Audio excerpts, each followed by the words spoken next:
Kahan Shlita on Inyane Chesed Mishpat, hiring and firing. A shaykhit once came to Rabbi Salanter.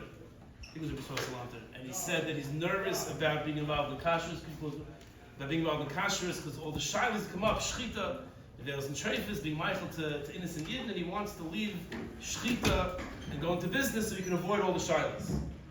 So Rabbi Salanter told him, stay in shchita. If you want to avoid shilas, stay out of business. There are so many shilas coming in business that your average Erlich Yid is not aware of. And Baruch Hashem, we have Dayanim, Avbez Nishram of Lakewood, Rabbi Kahan, to guide us, to give us eitzah, if any dinei Torah come up, Chas v'Shalom, so we have someone to go to. We want to thank the North Vankish Koilel for sponsoring this event in conjunction with us, as well as Stack, Kahn and Brodman Law Firm for this Gavaldic initiative. Please, Rabbi Kahan. Thank you.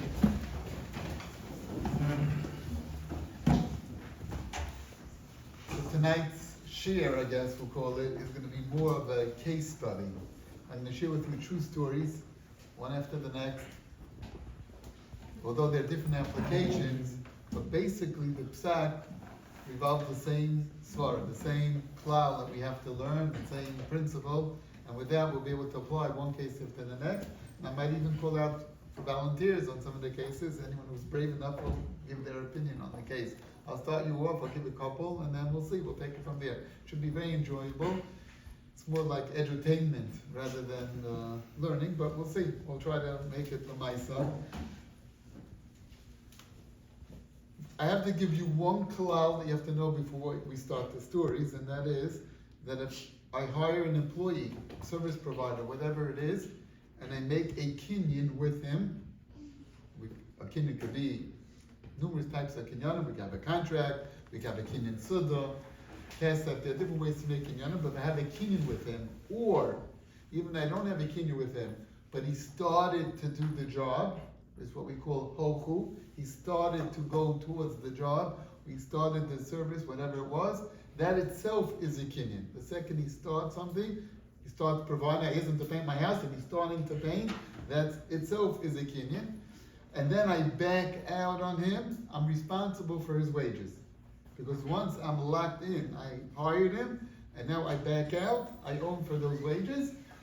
Happens to be this halakha called kipoil batal, and that is that I owe him his wages, but we take a deduction, we take into account that he has a day off. So let's say someone's earning $500 a day, and now we can tell him, take the day off and I'll pay you. So what's fair compensation to give somebody paid vacation? If somebody normally earns $500 a day, most likely he'll take $200, $300, $400 to be able to come to Beis Medrash and learn the whole day instead of working. Presumably it's kedai for him, he'll have paid vacation. That shit, whatever that is called a pile bottle. You pay for him for being bottle for not working. But in the eyes of Chazal, that's considered full compensation because it's for him, it's worth taking a little cut to be able to have a day's off. But I am responsible to pay him for his full day's work because I had a kinyan with him and I backed out. That's the normal backdrop we need to know skills by. What I'm focusing on tonight is where I backed out because of an einus. I didn't back out deliberately, maliciously. I backed out because something happened, an event took place, and if I couldn't carry through with the deal, and now the question is, am I still responsible for his wages or not? Now I want to share with you numerous types of einsim that could crop up. Some of them are a little bit more type of an einus, some of them are, I'm sure everyone in the shul already experienced such a story. One or another. We could talk about, but we have to develop it. When you go one story to another, each story will hopefully have somewhat of a chiddush, but let's take it apart. It's true stories, Rabbi say. A story like this. Let's start off with this story. The story was that there was a school in Lakewood that was looking to expand. I know that Baruch Shem, Florida is expanding. Reb Shrek is doing a great job, but Lakewood is like a few times more than that, right?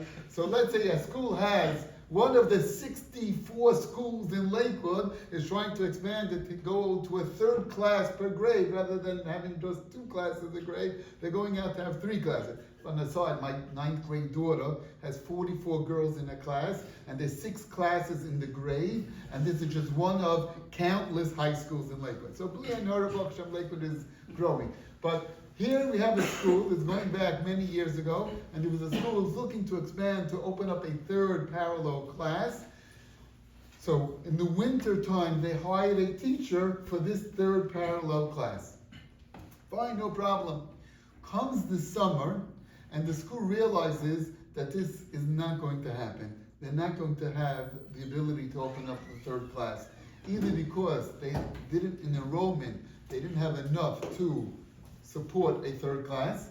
They were able to fit all the girls that they had into 2 classes, or because actually the story is that they were planning on opening up the third class in a trailer in the backyard of the building, of the school. It means they didn't have enough room in the building, but some schools do that. They have these makeshift classrooms in trailers, and they weren't approved. They did not get the permit from the township, so they cannot open up the class.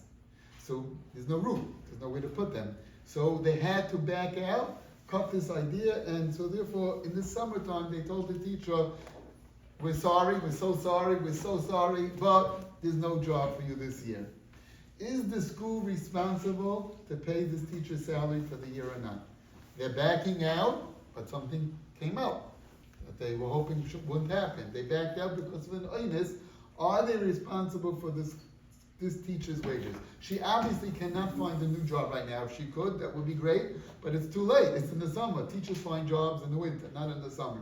So it's too late. She'll have to wait a whole year until she gets her next job. So is the school responsible to pay her salary? Hear the Shiloh? Okay. So the answer is, and this is the klal we have to know. And remember this klal, because when you use this klal again and again and again. The klal is that if the landlord, well in this case if the balabas, we call it the school, and the worker, the teacher, were on the same playing field, they both either should have entertained this illness might come about, or neither of them could have entertained that the illness could come out. Means they are on equal ground, they both had the same side to think this might happen. If all is equal, the poyel, namely the teacher, loses. And the school is off the hook. However, in this case, that wasn't the case. The school knew that in order to have that third class, they're relying on this wish. Maybe it was a reasonable wish. It was a practical wish. Many schools do this, to put a trailer in the backyard. I could show you 6 schools in Lakewood or more who do this. But this school knew it wasn't a shoo-in, and not for sure getting approved. Some yes, some not. Maybe it depends how much protection you have. But that's how it goes. And they were hoping that it will happen. And it didn't happen. For them to cry, illness, is a little hard threshold to meet. What do you mean illness? You knew from the get-go there's a chance it won't be approved.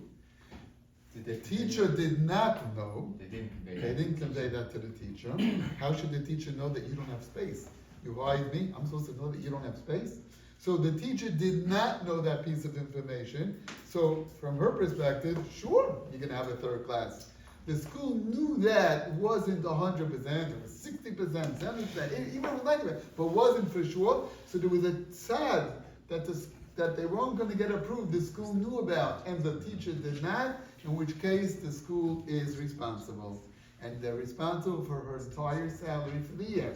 Now she has paid vacation, she can spend the time with her family, she can go shopping, she can sleep late, so she gets what we call a pro boto, so she'll get her full salary, but with an adjustment, the fact that she's being paid vacation. So instead of her getting $30,000 this year, she'll get $15,000, $20,000, whatever is a fair compensation for her being off. That is the halakha. And the same thing with the class.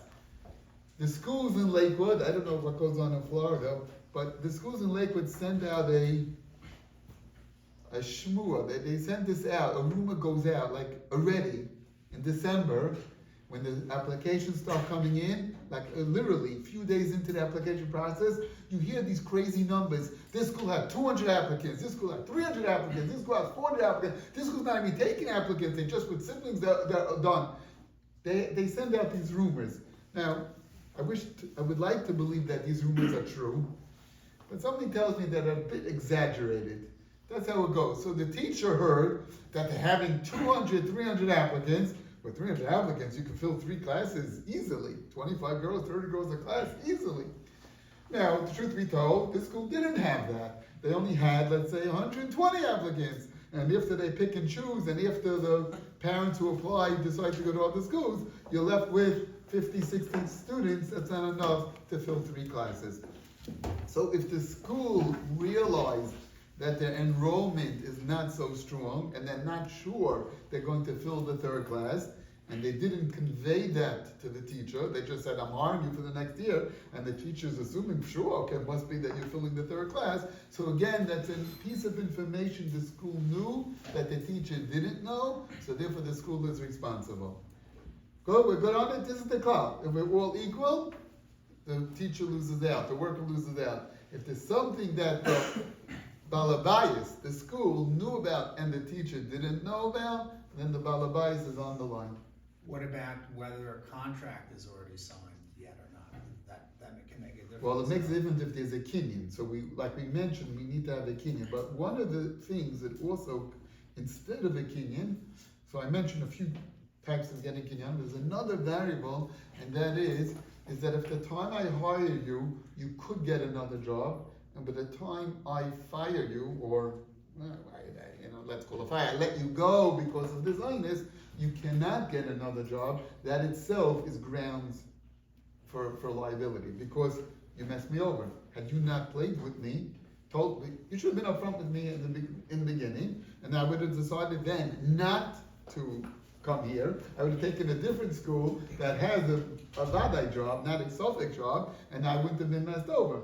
Because you hid a piece of information, you didn't disclose it, so therefore the school is going to have to eat it. The school is going to be responsible.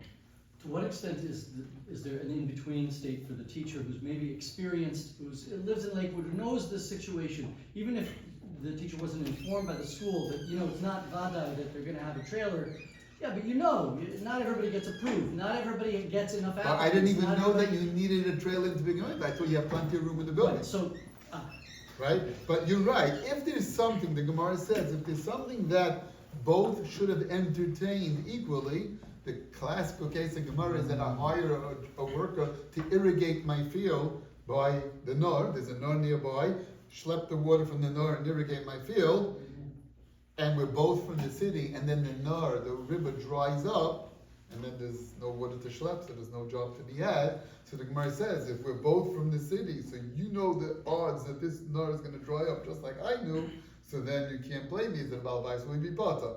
But if the worker was from out of the city, and the Balabais is from the city, so the Balabais knows that, once a month, twice a month, this river dries up, and the worker has no idea, he thinks this is a river that's flowing. So then again, if the Balabais knew a piece of information that the worker did not know, so the Balabais could have entertained this illness more than the workers, and then the Balabais is on the hook. This would also apply if you had in the contract a clause that said that we can cancel your employment at any notice. Look, if you make up a clause, then that's fine. Then That's it. But again, I have to be clear that such a situation that we could cancel even before we start. That's basically what you're saying. We can cancel before you start, and we're leaving you high and dry.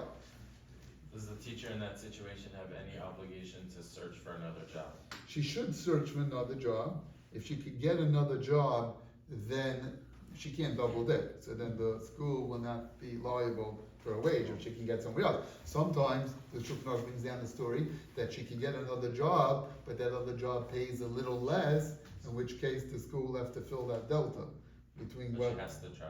But she should try to get another job. The school might have the responsibility to try for her and show, why don't you try that school? We heard they're opening up a new class, they have too many enrollments, too many children, and they're stuck, so why don't you go there? They might have to help her in getting another job, but yes, if she can get another job, then the school will be off the hook. Let me give you another story of Baisai, a story that maybe is closer to home, and that is that you have a family that hires a play group. I'm assuming in Florida there's play groups as well. You hire a play group, a motor to teach my 3-year-old, whatever it is, babysitting, teaching, whatever you want to call it. And what are the hours? So in Lakewood, the typical hours are, let's say, 9:30 to 2. I know it's in Florida, but Lakewood runs Salamalam and Azman. Lakewood has a whole different way of running. I have a nephew who lives in Florida. He's a broker in mortgages, and he says, "What's with Lakewood? At 3 o'clock, the place is closed. You can't get anything done after 3. Every lady goes home. There's nothing to do. All the offices are run by ladies, and after 3 o'clock, the place is shut down." It's a funny. Well, we have families, so everyone has to come home to their kids. That's the bottom line. But let's say you hire this Mora, and it's from 9:30 to 2. That's how it is. It's 9:30 to, and even rush hour in Lakewood is different, by the way. See, in the world, it's from 9 o'clock, 5 o'clock. In Lakewood, it goes around the Seder. 9:30 is rush hour, 2 o'clock is rush hour, 3:30 is rush hour, and 7 o'clock is rush hour. Do not try driving from 7 to 8 at night in Lakewood. It's a horrific experience. So that's how it is. It's rush hour. You can go you have to go like Mamish, what normally take 5 minutes, it takes you 25 minutes. That's how it goes. So, but anyway, getting back here. So you have a story that you hire this babysitter / nursery, whatever you want to call it, play group, and in the middle of the year, come let's say December time, the mother's job hours shifted. Her employee told her that from now on, we don't need you from 9:30 to 3 or 2, whatever the hours were. We now need you to do the second part of the day. We need you to be here from 11 to 5. Let's just say. What's she supposed to do now? She has a baby to watch. She can't take the baby to work. So she's going to have to find a specialty type of a play group that will watch the kid till 5 o'clock. The present play group, Maurice, is not doing that. No way. After 2 o'clock, 3 o'clock, I'm done for the day. So, but let's pray. She has no choice. She has to pull the kid out of this play group and place the kid into another play group that will watch her kid while she's at work.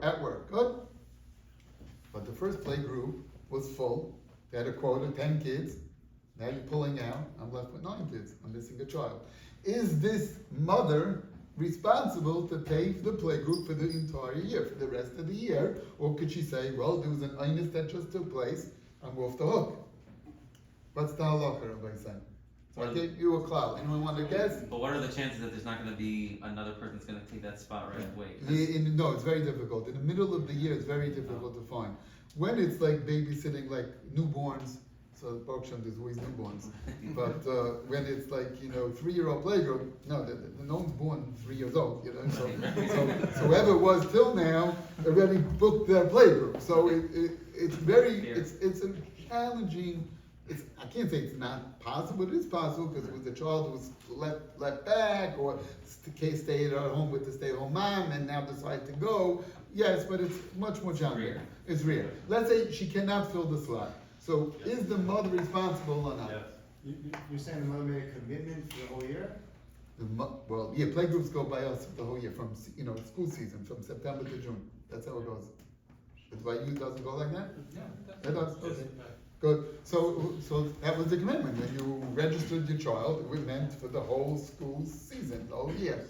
So is the mother responsible for that or not? Yes. How? Everyone goes yes? No. Okay. Depends. Okay. So what does it depend on? Good. Depends on whether the two parties are equal knowledge about the chances of this happening. Right, so which means, let's bring it out, means if the mother was surprised, the boss, knocked on the door and said, okay, but starting next week, we're changing your hours, and it came as a total shock. So everyone understood the risk equally. They were both surprised, and Mamela, the mother, will be pata.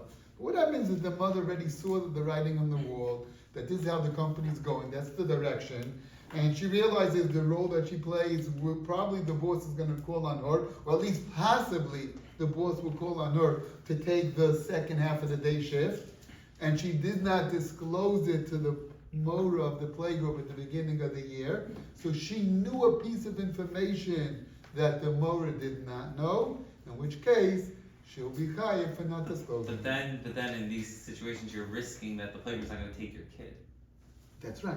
Exactly. And that's why I care with it. That is why you disclose it. That is why you didn't disclose it. Exactly. But why should the playgroup mother lose? Because you're not disclosing But as a selfish something. parent, why should my kid lose that? You're taking So a that chance is that you- exactly. In both cases, the school and in this case the mother, the only way for them to be at fault is if they incriminate themselves by saying, I withheld information. So then you're just asking people to withhold information and pretend they don't know. Right, I was Why just- should I- Or why to should be I- Erlich, or to be Erlich. Most people are People are Erlich, Erlich. that's first of all, most people are Erlich, because by the school situation, I see that the reason why is because you aren't approved that trailer, so I don't need the school to admit it, it's obvious, the building didn't have room, you were relying on the trailer, and that was it. In No, fact- now you're saying they're on the same playing field. No, at the end. It's obvious. No, the school never disclosed that to the teacher initially. Now that the school backed out, the school, apologized and said, we would love to have you as a teacher, nothing wrong with you, it's just we don't have the room. Right, so the school, that's their excuse why they're not hiring the teacher. Well, I think it's more the second case, right? You see, let's say they come to you, the mother and the teacher, right, and she's saying, like, what does Bethany do? No, if the You're guy, if required the to person be lies, honest. there's nothing we can do, but Right. look, let's assume that people are Elif and not lying, right? Most people don't lie, at least in Lakeland. So you take her. Lakeland has some liars too. They don't lie, but Baruch Hashem, most people in Lakeland do not lie. So is there an option to just not answer your question? No, what do you mean? Of course you have to answer the question. That's totally whether you're chayiv or not. What do you mean? You have to answer the I'm truth. chayav to incriminate myself? You're chayiv to admit the truth, and Bez will decide if you're responsible or not. It's like you hit a car, are you required to leave a note? Yes. So that's it. Yeah, as a criminal, yeah, but that's what you have to do. Does the employer have any liability towards the woman for changing her hours? Meaning, if she Right, was the employed for the employer, morning. usually it's at will. In Lakewood, virtually all employment, for that matter, the entire America right now, we shifted over. It's usually at will employment, so you could always back out whenever you want, even without any reasons. At will, you don't have to provide any reason. But I want to share with you, Rabbi, say one more nafkamina before we go to the next thing, one second, next, is that, but there is one nafkamina between the two cases. And nafkamina is going to be how much poil batal is. See, in the first case for the teacher, that she's sitting home doing nothing, twiddling her thumbs, so she has vacation, I know what she'll do, she'll take her walks and her jogs and whatever she'll do, she'll buy outfits for her kids, whatever she's gonna do, but she has that time is hers. So therefore, she'll take a real cut in the salary. Instead of taking $30,000 for working and dealing with sometimes nasty kids or naughty kids, she could have the day off and the year off, so she'll take a cut, she'll take it for $20,000, whatever that number is. But by the playgroup teacher, she's anyway working. The difference is she's working 10 children or she's watching 9 children. How much is she really gaining by going down from 10 children to 9 children? She's missing the extra revenue.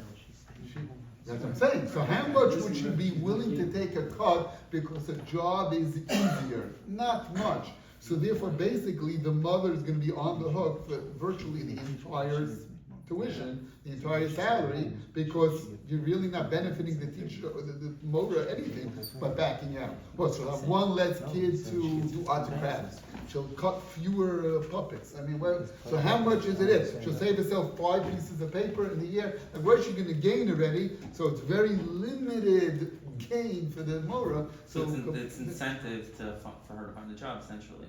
For who to find a job? To teach. The teacher should find the Say the pub bottle is worth half of the value of what her salary would be. The pubot is like this. There is no set amount, depends on every worker. But the Taz brings down from Rishonim that the starting point is usually around half.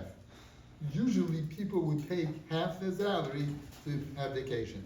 That's usually what it is. But it's not absolute, depending on the person, depending how difficult the job is, depending how fun it is.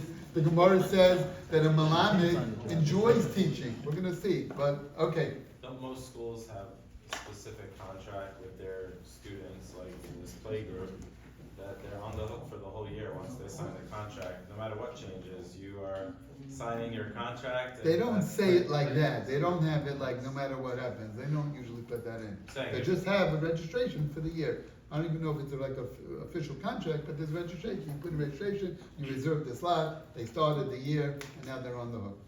Down here, this contract. Yeah. Okay. I've never heard of I think, Fine, let me share with you, Rabbi said, No, this is for registration. This is before. If the teacher finds a job during the year, whether the teaching was something else, is the school off the hook for no, from then on, like I said, you can't double this. From then on, the school will be off the hook.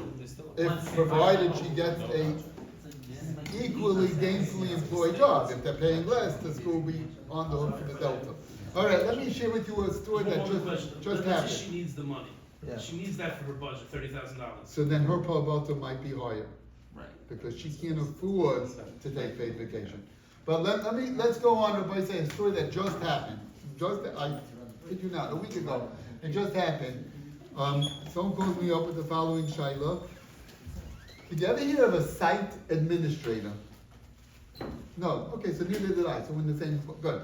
So the site administrator in New York, it meant that anybody who builds commercial real estate, buildings, whatever it is in New York, you must by law, by code, have a site administrator. That means there's a person at the site doing nothing other than watching that it's a safe site. He's worried about safety. No one should get hurt at the site. You have to hire, besides all your contractors and your subs that you hire, you have to hire somebody to just watch the premises that it's called to be safe. It's called a site administrator. So 4 months ago, a contractor, a builder, hired a site administrator. They just found out a week ago that New York changed the code. They repealed that law 6 months ago. 6 months ago, that you no longer need a site administrator. Now, it's obviously the only reason why we hire site administrators is because the law requires it. No one really wants a site administrator. It's an extra cost. So, and they both parties understood that. The question is the contract nevertheless on the hook for the job? It's a 2-year job. To build this building is 2 years. They're 4 months into the process. Is the contractor, the builder, on the hook for the site administrator job for the rest of the term or not? That was the shayla. So, again, whether they were They both could have looked up the law before. exactly, but neither They're did, equal. so that l'chara they're equal, right? We agree on that one, Rabbi Isai. So l'chara they're equal. So if they're equal, so then the site administrator will lose out because this is a legitimate onus that both of you are equal to know or not know. Either you should check laws, Kaseda, you shouldn't check laws. And who's going to think that they're going to repeal this law, change the code? It's not that I guess that New York cares about safety less. It's I guess they got wind and they realized that it's just an empty job. You do nothing and it really is not necessary.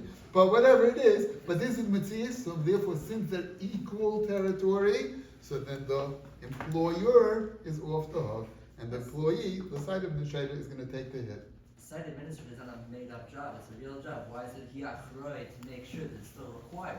He's not. Why is the employer more responsible to this than employer? Everyone knows, it was understood, that the only reason why he's being hired, because the code requires it. Means, because I could have taken a different position. I could have taken a position, well, even if the code doesn't require it, but you want it to be safe. So therefore I hired a site administrator, therefore his services are still needed for the rest of the job. But they both admitted to me, no, there's no such thing. Everyone knows that the only way you have a site administrator is because the law requires it. And that no one had like a tzad to say, well, still hire me, still keep me on because I'm helping you to keep the place safe. No one had that tzad. So the only tzad is that, well, 1 second, there was a night that's happening, but since everyone's equal, so then l'chayra, the site administrator is going to take the hit. Now, he will get paid for the first 4 months that he provided his service, because he provided that service. Even though, think about it retroactively, his services were never necessary, because they repealed this law 6 months ago. But nevertheless, he worked, he did it, so Pashas, he should get paid for at least what he did do work, but from Mikan Velik, he's not going to be kind. Okay. Why isn't the employer responsible for knowing the current code? Why isn't the employee responsible for knowing the current code? That's a different question. So then they're both responsible. Either they're both The responsible. employer is ultimately the employer. Let's say there's a different code, right? You have to have some other kind of job on the site, right? You have And to the have employer an has outlet responsibility every 3 feet. to fulfill the law. The employer But why is the employer more employee is not on the hook for doing everything correctly. Yeah, but why? You're saying that he has the burden more to know than the employee. Why is that the case? He wants to maybe build the code, that's true, but why is the onus mutal on him more than the employee? The code that should be, I don't know. If you want to argue the mitzvahs, I'm fine. I mean, we can take, whatever you have in the bezin, when you have dayanim who disagree, we take a vote, and they go into the road. Who thinks, Rabbi Isai, who thinks that they're both equally responsible? Please raise the hand. Okay, and who thinks that the onus is more on the employer to know than the employee? I know, it's like a hung jury. The employer has more of an interest in knowing if that, because he's paid for nothing. Correct, that's right. So you would think he'd be more motivated. Right, that's true, but the question is this, the fact that whether I could have known or should have known Right. is more on me than you, I don't know. Okay, let's say If someone offers me a job that's bottle at the time that he offers me the job, he's willing to give me money, I can't take the money? if you know that he would never hire you, So then, but he's if you know he willing to would give- never, you he's knew willing- from the beginning, Someone's willing to give me money, he's willing to give it to me, and he knows that there's no need for it. and he knows no need for it, but he knows that the employee knows that there's also no need for it and he wants to hire you anyway, or he knows that the employee doesn't know and the employer is making a mistake. So then if he knows the employee's making mistakes, then he should have a chief to notify the employer. By the way, you're making a mistake. It's because he had a, is it because from day one, if the employee knew this loss, he would have a chiyuv to tell the He employer? for sure would have a chief to tell him. How could he take a job that he knows that the employer would never hire him for? Had the employer known that information, he never hire him. It's like one big mental What place. else goes on with the guy who knows? He's the employer. I have to figure out what he's in his head. How does it? No, but everyone knows the nature of this is just for the coach. You're not really doing anything. I mean, again, like I said, everyone knows that this is a made up job. I have to ask him, by the way, it's optional now, you're only hiring. You don't have to ask him, you know yourself that there's I only. know it's not a thief anymore. No, but not just not a thief, you know that he would He never do it. You know that he would never do it. The employee, he said he would never do it. Everyone knew. That's what I'm saying. When they came in here to Shiloh, neither party said, well, keep me on anyway because I'm helping you out. That wasn't on the table. Everyone knew this is job is just a fictitious job. It's an empty job. I have to clarify from the previous, maybe I'm wrong. I have to give you the right to be waitzy for me? I understand. That's the truth. It's not a right. It's the truth. You're never allowed to hide It's the truth. but you have the you have to bring a riot. No, I have to I bring don't it know. I for only you. have to bring a riot when we can't get the truth. So if you know the truth, yes, you have an obligation to disclose the truth. You can't lie to a resident. You can't No, disclose. you're saying lie. I'm saying. I want to know if Responsible Khalil question. Lakas Reuven hit Shimon's car, a parked car. Can You're you just? changing the case. I'm just I'm saying. just using the case. I'm not saying available If riot. I'm the school, I'm not responding to the question. You can't. You have to respond. You're not I'm not allowed to responding. If you're not responding, so with the. Oliver riot. No, You no, bring no. a riot. The halakha is the Rosh says it's passing the Shulchan Aruch that if you don't respond, and the reason is Bezin suspects that you're not responding because you're trying to hide information, so then Bezin has the right to throw the book at you. So there's no riot, we're just gonna make stuff up. No, that's the right. The right is it's called an We've inference. moved it It's that adverse inference. It's allowed by secular law. There's such a thing like that too. If you're hiding information, and we know that you're hiding information, because then it's a If you we know make it's an it's hard to adverse find a real inference, riot. and we have no. We have the right. The right is that you're playing games with us. That is the right, and therefore we have a right to throw the book at you. But I don't have to go there. Again, Reuven hit a parked car Shimon. He has a right to just hit and run because Shimon the parked car doesn't have a If riot. Shimon has to bring a riot, then we're No. Reuven is chayiv to pay Shimon. You're right. Shimon doesn't. But if have. he doesn't, good luck getting the money. Good luck getting the money, but Reuben's gonna get punished in this world, the next world, he's gonna get punished. Between him and the No, he's Shimon is not getting the money unless Shimon has a riot. The riot is that Shimon has to tell the truth, he's now in a lie. That is the riot. There is the riot. It's called Hadas Balvin K'me'edim Nami. That's the biggest riot. You will know you have to be like that. You're not allowed to hide information. Okay, another story, Rabbi Say, true story. This happened countless times, but the story was an interesting story. Reuben was traveling back from Eretz Yisrael, landing in Newark, and he ordered a car to pick him up from the airport. Someone from Lakewood to pick him up from the airport and drive him back to Lakewood. Fine. On the plane, it's called Shiaris Mitzvahs. On the plane, he sees Yankel, who lives down the block. And Yankel says, Reuben, how are you getting back from the airport? He said, I have a car. He said, you don't need a car. I have a car by myself. I'm willing to take you. I have plenty of room. Come with me. So Reuben is tempted to take up the offer. But he says, it's not fair. I already hired this guy. He's waking up 5 in the morning to pick me up, 7 in the morning from the airport. I can't do that. So, thank you, but no thank you. Okay. Then, when Reuven lands, he gets a call from the driver that on the way to the airport, there was a major accident that closed down the entire road. He's not going to be able to get there on time. If they open up the road, he might be 45 minutes, an hour late, which is not negaya. That's not why I hired a guy. For that, I could get an Uber, I can get a taxi, and get so many other options to get home. I needed to hire you because I wanted to be in and out right away. So now he can't hire this taxi, he can't have this service from this car service. So of course he goes back to Yankel, and Yankel's happy to take him and takes him back to Lakewood. Good. The shaila is Ruvain responsible for this car service, his wages or not? Yes, Why? because the situation, it's broken up into two parts. So the first part of this is when his friend Yankel offers to have him take him, the He driver. declined, yeah. He declined initially, but he knows that information, but the driver doesn't. No, but the reason why the driver didn't make it is not because I took that. So the second part of this is the driver's expectation. He didn't know that there would be an accident.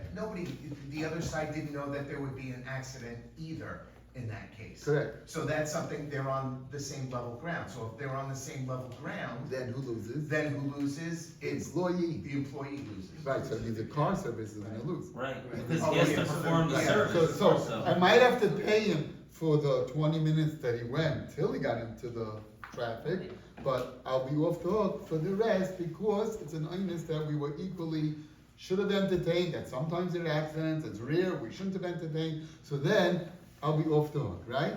That should be the case. Now what happens, Rabbi say, same exact case, but unfortunately, Reuven succumbed to his temptation and took Yankel up on his offer, and texts the driver and tells the driver, don't bother coming, Baruch Hashem, I found a ride. Okay, now he wasn't supposed to do that. You hired a guy, you're not supposed to back out. And people, not everyone could withstand that temptation. And so now the driver telling him, you messed me up, you canceled for no reason, so therefore you owe me that trip's wages. And then they hear on the radio that there was a major traffic, major accident, the whole road was closed, and this guy would never have been able to make it there anyway. So the same accident, same traffic, the difference is that Reuven canceled on the driver before the accident took place. What's the halakha? Chayiv. Okay, why? You didn't know? That happened afterwards. Right. It happened afterwards. The contract was dissolved. Very good. So that's a Chuvis Ramah that Rikidega brings down. It's in Tesvav, is a Ramah that holds that we go at the time that you cancel. And at the time that you cancel, the accident didn't yet take place, so then this person is going to be on the hook. Reuven, who backed out, Shaloi Kedin, is responsible to pay the wages. So Rabbi said, don't you see honesty pays? Had he kept his word and not backed out on the driver, and then the accident takes place, Reuven's father. But because he backed out, because he was tempted to take Yankel's ride, so he backed out on the driver, and now the exact same accident takes place, now Reuven's going to be chayiv. If the accident had taken place, but they didn't know about it, would that have made any... If the accident already took place? It had taken place, but nobody knew about it. Oh, that could be different. That might be different. Well, That what might if be it different. happened at the same time? Yeah, that might be different, because then, it's like Kaddish my guy, if we would know, then there's no job to be had anyway, so then the backing out was backing out on the job that no longer existed, so then maybe you can't be Makai Reuven. But in our case, no, he backed out on the plane before the accident took place, so then he'd be Chayiv, at least according to Ramah. But according to Ramah, that would be the halacha. So it comes out, very interesting. Now what happens if, in Lakewood we have such a mitzias, is that these drivers sometimes don't drive their own car, they drive your car. You could give the guy keys, he'll take your car to the airport, pick you up and bring you back. And he took your car to the airport. Well, he tried to take it to the airport, but the engine overheated, and on the way he had to pull over to the side, and he cannot get to the airport. Madin now, does this guy, does the owner of the car, does this traveler have to pay this driver for coming or not? After he fixes your car. So did he do anything wrong by causing the overheat? Did he know there was a problem with his car? Oh. If the owner of the car knows that his car has moods and sometimes could overheat, or he hasn't changed the oil in already 18 months, and he knows that, it's possible, and the driver thought that you're opened up and you're changing the oil every 3 months, I should know that you're so tired and you're not changing the oil in 18 months. I don't know that. So if the driver wasn't aware of all the details and the owner of the car did know something that the driver didn't know, then the owner of the car will be responsible. But if all is equal, then the owner of the car will be potter. Good? Does he have to pay the driver the full amount in the previous case, even though he didn't end up going to the airport at all? When you backed out, you mean Yeah, selected on the in? plane, he backed out. Yeah, so you and backed the out, guy so then stayed again, home. you're paying kabbalah back. Right. Pashas, you're paying kabbalah. There might be excise that says you have to pay them the full amount, but Pashas, you have to pay kabbalah back. All right, let's take another case, Rabbi Isai. I have a quick question. Yeah. Having to do with that, nowadays that we have like Lyft and Uber and stuff like that, so you contracted an Uber driver who's unable to go, right? Or in that case, there's an accident or whatever, you know, in that, you're telling him, hey, I found another ride, whatever, he gets another ride through Uber itself, so in other words. If he fills that time with another job, you're right, then Then you can't double it, right? Right. Correct. But in our case, it's not like when you hire a guy to come from Lakewood, pick up the money, he's not getting another job then. It's too late for him to get another job. Okay, let's talk about Bakshan, we have kids, and let's say we have normal kids, you know, see what I mean by that, and we learn with these kids, we hire a Rebbeim after school, because my tzaddik is like, I'm gonna be B'Metshem the next Gadol Hador, so he needs his extracurricular Baruch Hashem, and he learns with the Rebbe 45 minutes after school with the Rebbe, but the kid happens to be normal, so therefore he doesn't really come on time every day. Or one time it was while he was walking to shul, his mother sent him out, you know, tzaddik will go learn, and on the way to shul, he saw a basketball game, his friends were playing basketball, so he decided to join the basketball game, and he forgot that he's going to his Rebbe to learn, and he ended up playing basketball, and the Rebbe's in the shul, and waiting, and waiting, and waiting, and the 45 minutes comes and goes. So is the parent responsible to pay for the Rebbe sitting in shul, doing nothing, waiting to learn? Yes, I think so. She knows she's a normal kid. Sorry? She knows she has a normal kid. That's it. That's it. She knows what the Rebbe doesn't know. The Rebbe knows, right? He thinks Maybe the Rebbe knows the kids more than the parents. Right. So if everyone is equal, that means we know the child's personality equally, or this is normal for a kid sometimes to come late, right? Guys, you never come late, right? Never, Baruch Hashem. Right. In Florida they produce special kids. But if the kid sometimes comes late, even if he comes 10 minutes late, can the Rebbe charge for those 10 minutes? Right? If he charges a certain amount per hour, per 45 minutes per session, kid came 10 minutes late, can he charge for 10 minutes? While I was in Florida, I got a call from a therapist that she's a therapist in school and she wants to know what she to do. This kid just missed a session now. Can she charge for that session? Yes. Same idea. So the question, so if it's equal grounds, everyone knows that sometimes kids do that, and no one stipulated at the get-go that even if your kid doesn't show, I charge for being there, and that was not stipulated, then the parent's off the hook. Because we all entertain this, it's all equal, we all know that children sometimes are not so punctual, and we all knew that, and this onus is not on one more than the other, so then the parent will be off the hook. The way to get around it, who's the peer? The parent? The kid. So the kid's paying my bill? You're right, if the kid's paying my bill, he has to pay.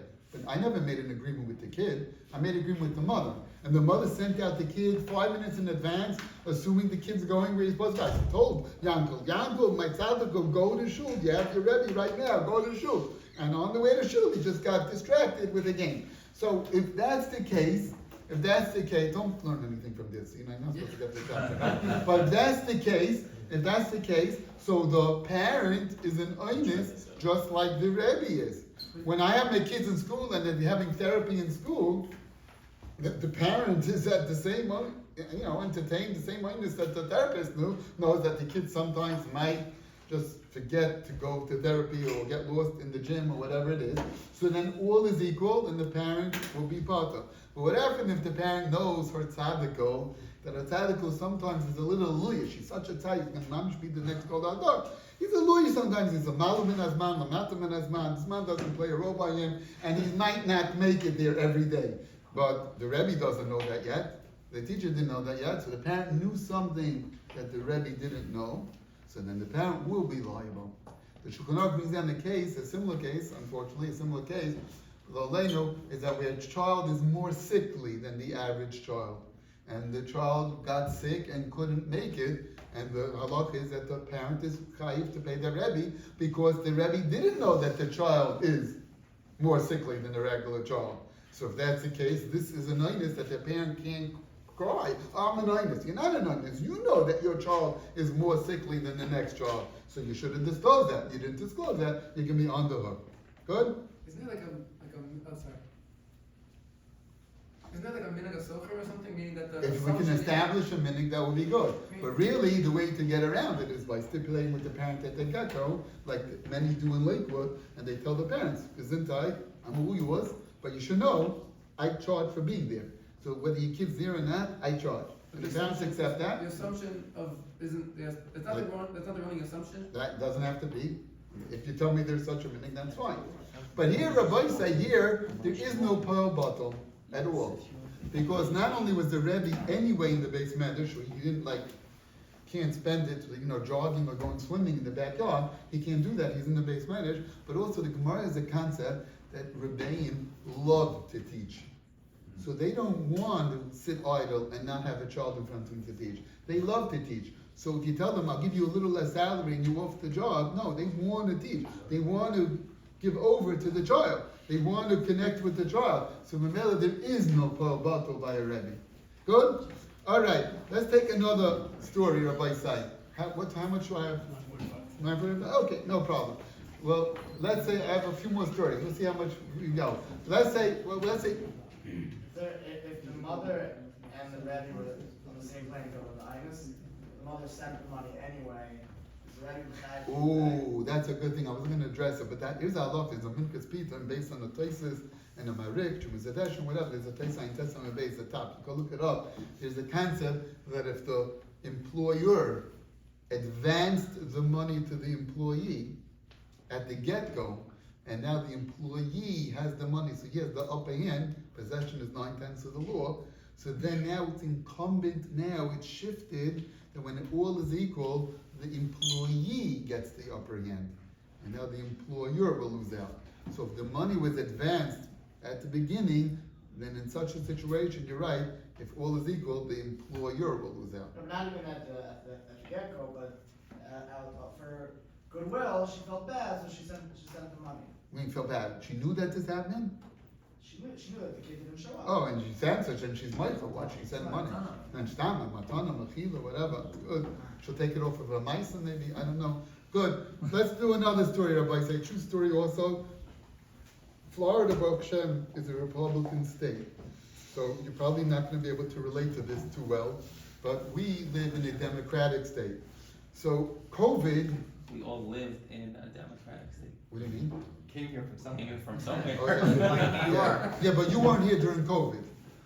You were here in COVID or in the Democratic state? You were here. So that's what I'm saying. You were in the Republican state during COVID. So I don't know what happened here. But I can tell you in New Jersey, the clampdown was so crazy, not to be believed. Couldn't have a meeting, couldn't do anything. It was beyond. And it wasn't for like a month or two. COVID regulations lasted 18 months. In fact, they're now talking about reenacting the COVID restrictions. It's like very fanatic. But anyway, so it happened like this. There was a dentist, and the dentist had a policy that if you have COVID, or you test, we're not testing for COVID, this is before the rapid test, is if you register temperature when you come into the office, we're not working on you. So, a client came into the office, perfectly healthy client, walks into the office, they take the temperature, you have 100, you have temperature, I don't have temperature, you have fever, sir, and we're not working on you, but today's visit is $150. Wait a minute. Do that. That's So, servicing him. the mice is we reserve this slot, this half hour, you reserved. I can't fill it with another client, another patient, so you took that half hour, and you can't make it. You No, have temperature. that's the doctor. That's on them? That's on the doctor. Yeah, the guy doesn't know. I think they probably publicized. They'll come with COVID, they'll come with COVID, the doctor will not say. So this was the policy of this office. So now, let's play it out with the halakhic variables. Does Did the he know patient that? know, does the patient know the policy, number one, at the time, and agree to it? So there are other dentists that are around, so if they both understand the policy and they know the policy and they both agree to the policy, onus, then it's, Then what happens? then. Who that- loses by a nine? And If everyone's equal, you who wouldn't loses? pay, you wouldn't pay. The poil loses. Who's the poil The in this case? customer loses. The dentist is the The poil. dentist, yeah. So the dentist is gonna lose out. The dentist cannot charge if we're all equal. But what happens if this patient was winging it? The patient yesterday wasn't feeling 100%, but it's the worst thing to do is to test for COVID.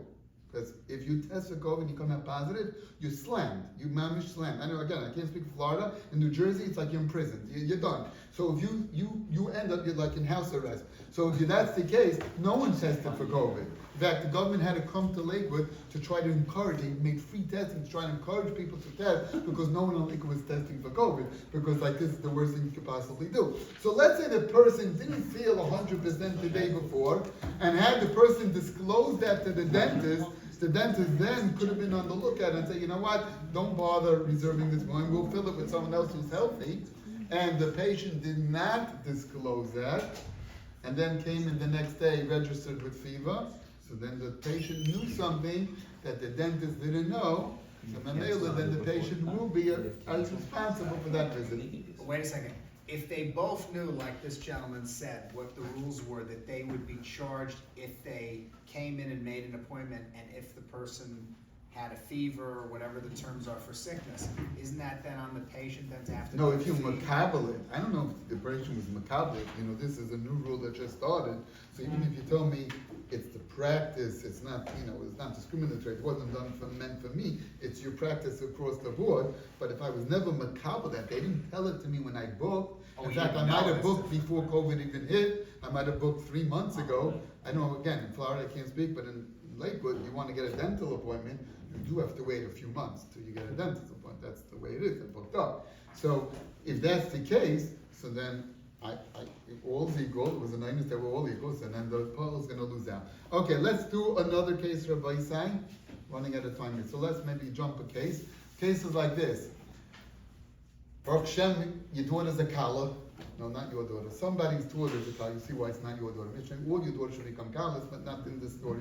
Someone's daughter became a kala. Someone's daughter became a kala, and they booked a chasana hall, and they booked a musician and a singer, and they booked everything up. And a month before the chasana, the shidduch breaks, and they call up the hall and says, sorry, but it's not happening. And they tell the musician, sorry, it's not happening. And they tell the singer, sorry, it's not happening. Question is the parent now responsible to pay for that chasana that won't take place? No, why not? Oh, equal. So that's if they're equal. That means that's if the shidduch broke by surprise. But what happens in Rabbi said, which is quite often the case, when the parent booked the chasana hall, he already knew that everything's not 100% rosy. It is a bit rocky. We're wishful and hopeful that Hashem is going to work it out. 80-90% of the time it does work itself out. And when he booked the chasana hall, you could expect, he didn't tell the chasana hall, by the way, the shidduch's not going so well, but we want to book the hall anyway. Right? They didn't say that, right? They just booked the hall and booked the musician and booked everything like normal, right? And now the shidduch chulila breaks. Now what happens? There's a contract anyway, so whatever the contract says is binding. So there's an out in the contract, Yeah, or so you're somebody, liable. by the chasana hall, there is a contract, but they don't discuss all the details. But by a musician and a singer, there are no contracts. That's because in the Lakewood halls, the hall is hiring based on how it's being done, right? No, The we halls- hire the musician too, because even if you go through the hall, but you have the right to pick your musician, even in the Takana conference. You have some leeway. But you can't have a band, you have one, but you have that right. So in that case, if the parent hid a piece of information from the hall or the musician, now, by the way, I don't blame him for hiding it, but since Lemaisa, he had a piece, he held the cards to his chest, he had a piece of information that the hall or musician didn't know, so in that case, he would be responsible for that night. You're responsible for a chassan never. Unless they find saying, Unless they find something else, there's always. Right, yeah, but with a month before, I know Lake was very tight. You give 6 weeks, they'll fill the night. Right. 4 weeks, from engagement to chassan takes more than 4 weeks. It's not happening. 6 weeks, one of my sons got married in 6 weeks. We did it, Baruch Hashem. But 4 weeks is too tight. Oh, so now let's talk about Paul Potter. That's right, it's a Paul Potter. But here's the story, watch this. Is that really we have to distinguish between the musician and the chassan. I'm not explaining why. The musician, you want to argue, he's a worker, you pay Paul Potter. So, are you a musician? Probably not. Okay, so a lot of these musicians love to play. They love to be out there because that helps them. The more chassan they do, the more exposure they have, the more chassan they get. So you turn them down, they're not happy. Now some musicians who are booked up entirely, they're chalishing for a night off. Well, at least their wife is chalishing that they should have a night off. But if you got a guy who's like, a wannabe, he's growing, he doesn't want to be off. He needs to have his name there. Like a marshal, a moyel. You tell them, we'll give you a couple butter, you want the most challenging to get the shot, so you can tell the next person, I just did Yankel's bris, right? And it can make sure not to have tachlin and shoes, so everyone should know that I just did a bris, right? That's how it goes. I'll make sure to daven shachtas twice in 2 different shoes, so everyone knows that I just did a bris, right? That's what he wants, right? That's how it goes. So those guys, you can't do pub butter. Paying full doesn't help them, they still want the exposure, which is not a price tag. Right, so I'm saying, but since they have that, telling them, okay, I'll give you off, I'll pay you less. No, I want the job and full pay. Like, Mark calls a klusa to mekusa. These guys who like schlep and they want to be in shape, and if you give them a day off, they get out of shape, so they want to work, so then there's no power bottle. So with these guys, depending on the guy, you might have power bottle or not. Can you just educate us, who's going to ask the question to the parents whether the kids should have? No one's going to answer the question. You're asking or the hole's asking? No one's asking, but the parent has a responsibility to disclose the truth, because otherwise the parent owes money to somebody not paying. So now, but let's just fear us, we're done, but talk about the chassan hall. The chassan hall is something else, Rabbi Yisrael. Because what we're talking about till now are poyalim. A chassan hall is not a poyal. Even the caterer is not a poyal. We might call him a poyal, might even treat him like a poyal, but he's not a poyal. He's really selling. He's selling food. He's selling prepared food. He's not working on my food. He buys his own food and he delivers it nicely on a dish, the beautiful display, very colorful. There's a little purple, there's a little green, there's a little yellow. It looks so nice. We can take a picture of the table. It's great. But the bottom line is, he is selling me the food. He's selling me that. So he's a moicher. By a moicher and a seller and buyer relationship, these concepts don't play a role. It's tamanoinis and tough on you. Like, what do you want me to do? If I commit I will buy something from you, and for some reason I don't, you can have me as mechusa amona, maybe mishabar if I pay, but you're not going to get me in these dynamics to pay al spoil or pay bottom. So for the caterer, I might be off the hook. Well, not me, the father of the girl, but for the musician, he's going to be on the hook if he knew piece of information that he didn't share. What if, like in the olden days when they used to have real invitations, not just on, email, Right. they made the invitations for the wedding already, and then they canceled the chasana. Do you have to pay the invitation guy For sure, you already got the invitation. You pick them up or not? I don't know if you picked them up. If You you already pick had it- them made. Right, so if you had them made, that's also, you have to know, is that a pearl? No, because that's a moicher. But what you did is you cause that's a shouldn't want to give him success. That way you cause that person a loss because there was an investment made in making those invitations. So there the Chuvah Sarah said that if you kind of garni, perhaps, depending if it was intentional on that, on the cost of the invitation. His cost. Right. So,